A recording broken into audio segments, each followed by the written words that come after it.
ശ്രീ നരേന്ദ്രമോദി കൊണ്ട് നടന്ന വർഗീയ വിഷം വിളമ്പിക്കൊണ്ട് നടന്നു. അപ്പോൾ അതെല്ലാം കഴിഞ്ഞതിന് ശേഷം പുതിയതായിട്ടൊരു കാഴ്ചപ്പാട്, നമ്മളൊരു പുതിയ നരേന്ദ്രമോദിയാണ് ഇപ്പോൾ കാണുന്നത്. അപ്പോൾ പുതിയ നരേന്ദ്രമോദി അങ്ങോട്ട് ചെല്ലുന്നു, ഭരണഘടന എടുത്ത് ഉമ്മ വെക്കുന്നു. ഭരണഘടന എടുത്ത് ഇന്ന് വരെ ഭരണഘടന എന്ന് പറയുന്ന സാധനം തുറന്നു നോക്കിയിട്ടില്ലാത്ത ഒരാളാണ്. അത് എടുത്തിട്ട് ഉമ്മ വെക്കുന്നു, അത് കാണുന്നു, അതിനകത്ത് പോയിട്ട് അതിനെ വന്നിച്ചിട്ടാണ് അങ്ങോട്ട് പോകുന്നത്. അതുപോലെ തന്നെ മഹാത്മാഗാന്ധി ആരാണെന്ന് പോലും അറിയാൻ വയ്യാതിരുന്നു അദ്ദേഹത്തിന്. ആറ്റൻബറോയുടെ സിനിമ കണ്ടപ്പോഴാണ് അദ്ദേഹത്തിന് ഗാന്ധിജി ആരാണെന്ന് മനസ്സിലായത്. ഗുജറാത്തിലാണ് ജനിച്ചെങ്കിലും അങ്ങനെയുള്ള ആളിന് ഇപ്പോൾ നേരെ മഹാത്മാഗാന്ധിയുടെ ഗാന്ധി സമാധിയിൽ പോയി പുഷ്പാർച്ചനയൊക്കെ നടത്തിയിട്ട് പോകണം എന്നൊരു തോന്നലുണ്ട്, ഒരു ബോധമുണ്ടായി. നല്ല കാര്യമാണ്. അദ്ദേഹം യഥാർത്ഥത്തിൽ ഒരു ഇന്ത്യക്കാരനായിട്ട് മാറുന്നു എന്നുള്ളതാണ്. ഭരണഘടന, ഈ ഭരണഘടനയ്ക്ക് വേണ്ടിയാണ് എൻ്റെ ജീവിതം എന്നൊക്കെയാണ് ഇപ്പോൾ പറഞ്ഞുകൊണ്ടിരിക്കുന്നത്. ഭരണഘടനയാണ് എല്ലാം, ഭരണഘടനയ്ക്ക് വേണ്ടിയാണ് ഇത്രയും നാൾ ഞാൻ ജീവിച്ചത്, ഇനിയും ഭരണഘടനയ്ക്ക് വേണ്ടി ജീവിക്കും. ആ ഭരണഘടനയ്ക്കകത്ത് ഈ സെക്യുലറിസം എന്ന് പറയുന്ന ഒരു കാര്യമുണ്ട് കേട്ടോ. അതിൻ്റെ പ്രിയാമ്പിൾ എഴുതി ചേർത്തുള്ളതാണ്. അതുപോലെ തന്നെ അതിൽ ഡെമോക്രസി ഉണ്ട്. ഒരു കാലത്ത് അദ്ദേഹത്തിൻ്റെ വിദേശ പ്രസംഗങ്ങൾ കേൾക്കുമ്പോൾ നമുക്ക് തോന്നിപ്പോകുന്നത് യഥാർത്ഥത്തിൽ ഭരണഘടന ഒരു ഭേദഗതി വേണം എന്ന് തന്നെയായിരുന്നു. കാരണം സെക്യുലറിസം എന്നുള്ളത് എടുത്ത് കളയണം, അതേപോലെ തന്നെ ഡെമോക്രസി എന്നുള്ളതും എടുത്ത് കളയണം എന്ന് നമുക്ക് തോന്നിപ്പോകുമായിരുന്നു. പക്ഷേ ഇപ്പോൾ ഒരു സന്തോഷമുള്ളത്, അദ്ദേഹം ഒരു യഥാർത്ഥത്തിൽ ഒരു ഭരണഘടനയെ സ്നേഹിക്കുന്ന ഒരു ഇന്ത്യക്കാരനായിട്ട്, ഒരു ഇന്ത്യൻ പൗരനായിട്ട് മാറുന്നു എന്നുള്ളത് വളരെ സന്തോഷകരമായ ഒരു കാര്യമാണ്. എന്താണ് ഇദ്ദേഹത്തിൻ്റെ ഈ ട്രാൻസ്ഫോർമേഷൻ്റെ കാരണം എന്ന് ചോദിച്ചു കഴിഞ്ഞാൽ, ഈ ജനങ്ങളുടെ ഭാഗത്തു നിന്നുള്ള തിരിച്ചടി തന്നെയാണ്.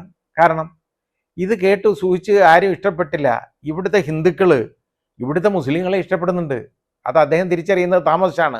അയോധ്യയെ തന്നെ എന്ന് കാണാമല്ലോ, രാമക്ഷേത്രം, അവിടെ പോയി എന്തൊക്കെ സർക്കസാണ് കാണിച്ചത്. ഇതെല്ലാം കഴിഞ്ഞതിന് ശേഷം വിചാരിച്ചു അതെല്ലാം തൂത്തു വരാമെന്ന് വിചാരിച്ചു. ആ അയോധ്യയിലെ എത്ര വോട്ടിനാ പരാജയപ്പെട്ടെന്ന് ആലോചിച്ച് നോക്കിയാൽ മതി. അവിടെ ഒരു ദളിത് സഹോദരനാണ് പരാജയപ്പെടുത്തി നശിപ്പിച്ചത്, ഇവരെ കളഞ്ഞത്, BJP. നമുക്കത് നോക്കാം. അപ്പോൾ അത് അയോധ്യയിൽ ഇങ്ങനെ ആകുമ്പോൾ പിന്നെ ബാക്കിയുള്ള കാര്യം പറയേണ്ട കാര്യമില്ലല്ലോ. ഈ വ്യത്യാസത്തിൻ്റെ കാരണം എന്ന് പറയുന്നത് ഈ ജനവിധി തന്നെയാണ് ഈ വരാൻ കാരണം, ഈ രീതിയിലേക്ക് മാറാൻ കാരണം. എങ്കിലും ഞാൻ അങ്ങനെ ഇരുന്നപ്പോൾ ഞാൻ വിചാരിച്ചു ഈ മുസ്ലിം വിരോധം അത് കളഞ്ഞതായിട്ട് വരും എന്ന് വിചാരിച്ചു. ഈ മുസ്ലിങ്ങളെന്ന് പറഞ്ഞു കഴിഞ്ഞാൽ എന്താണെന്ന് അറിഞ്ഞില്ല, എന്തോ ഒരു നികൃഷ്ട ജീവി എന്നുള്ള ഒരു കാഴ്ചപ്പാടായിരിക്കാം അദ്ദേഹത്തിന് ഉണ്ടായിരിക്കുന്നത്. നമുക്ക് അങ്ങനെ തോന്നുന്നത്. കാരണം ഈ പറയുമ്പോഴെല്ലാം മുസ്ലിങ്ങളെ മാത്രം ടാർഗറ്റ് ചെയ്താണ് പറയുന്നത്. ഇവിടെ യൂണിഫോം സിവിൽ കോഡ് കൊണ്ടുവരുന്ന കാര്യം ശ്രീ അമിത്ഷാ പറഞ്ഞത് കേട്ടു. എന്തോന്നറിയോ, അത് യൂണിഫോം സിവിൽ കോഡ് കൊണ്ടുവരുമെന്നല്ല പറഞ്ഞേ, മുസ്ലിം പേഴ്സണല്ല ഇല്ലാതാക്കുമെന്നാണ്. അപ്പോൾ ഇതാരെ ഉദ്ദേശിച്ചാണെന്ന് മനസ്സിലായല്ലോ. വേറെ ആരെ ഉദ്ദേശിച്ചല്ല, ഇത് എന്നെ മാത്രം ഉദ്ദേശിച്ചാണെന്നില്ല സിനിമയിൽ പറയുന്ന മാതിരി. ഇത് മുസ്ലിങ്ങളെ മാത്രം ഉദ്ദേശിച്ചാണ്, അല്ലാതെ വേറെ ആരെയും ഉദ്ദേശിച്ചല്ല, മാത്രം ഉദ്ദേശിച്ചാണ് എന്ന് പറയുന്ന പോലെ നമുക്ക് മനസ്സിലാക്കാം. അങ്ങനെ ഇരുന്ന് ആ വിരോധം കളഞ്ഞു കാണുമെന്ന് നമ്മളൊന്ന് ധരിച്ചു പോയി. അത് നമ്മുടെ തെറ്റിദ്ധാരണയാണ്. കളഞ്ഞിട്ടില്ല.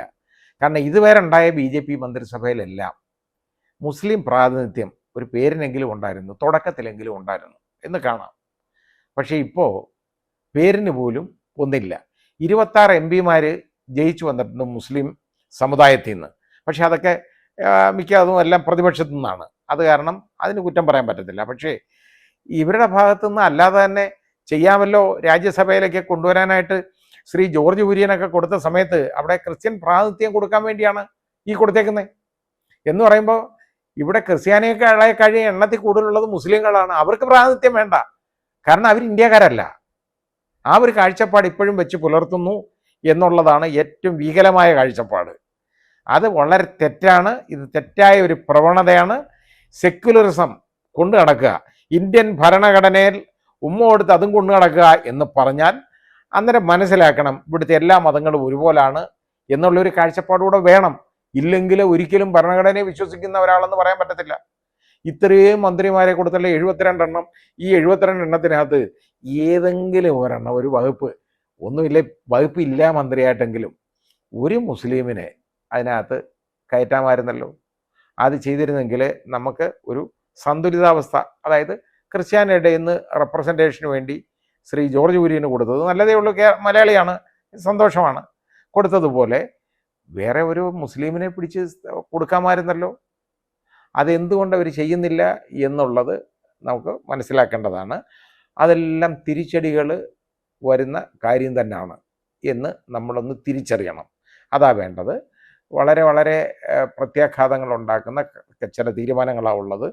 ഇത് ഈ ഈ ഡിസ്പാരിറ്റി മൂലം തന്നെ, അതായത് ഈ മന്ത്രിമാരെ എടുത്തേക്കുന്നതിൽ ഇത്രയും മന്ത്രിമാരെയൊക്കെ BJP എടുക്കുമ്പോൾ അതിനകത്ത് കുറച്ചുകൂടെയൊക്കെ ഈ ഘടകകക്ഷികൾക്ക് കൊടുക്കാവുന്നതേ ഉള്ളായിരുന്നു. പ്രത്യേകിച്ച് TDPക്ക്. കാരണം അവർ 16 ഉണ്ട്. അത് കഴിഞ്ഞാൽ പിന്നെ നിതീഷ് കുമാറിന് കുറച്ചുകൂടെ കൊടുക്കാവുന്നതായിരുന്നു. അത് കൊടുക്കാതിരുന്നത് ഒരു തെറ്റായ തീരുമാനമാണെന്ന് തോന്നുന്നു. അത് എൻ്റെ കാഴ്ചപ്പാടാണ് ഞാൻ പറഞ്ഞത്. രാഷ്ട്രീയമായിട്ട് ബാക്കിയുള്ള തീരുമാനം അവരുടേതാണ്.